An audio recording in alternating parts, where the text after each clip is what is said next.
Kaixo, kafetaguneako lagunak, ongi etorri bideo berri batera.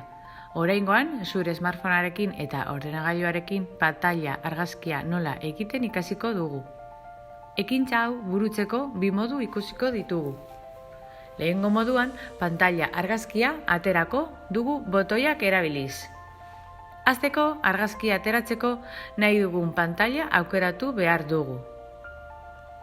Piztu itzali botoia eta volumina beheko botoia sakatu behar dugu aldi berean. Jakiteko argazkia aterata dagoela, karratu bat ikusiko dugu gure mugikorraren pantailan, eta beste mugikor batzuetan vibrazio bat nabar daiteke.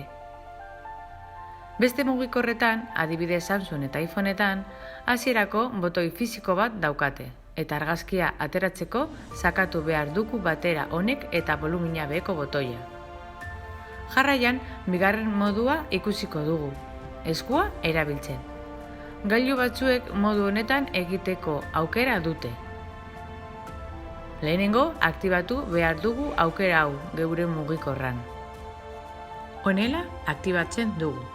Ezarpenak, ezaugarri aurreratuak, mugimenduak eta keinuak, irristatu palma argazkia ateratzeko. Aktibatuta eduki ondoren, eskua irristatuko dugu eskumatik ezkerrera argazkia edukitzeko. Orain, gure ordenagailuan pantalla argazkia nola egin ikasiko dugu. Lehenengo, pantailan atera nahi dugun irudia jarriko dugu.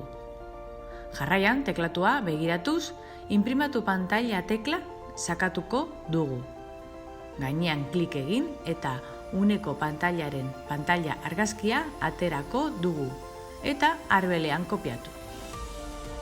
Izen bat jarri behar diogu egindako kapturari eta gorde. Hori izan da guztia. Espero dezagun bideoa lagungarria izatea.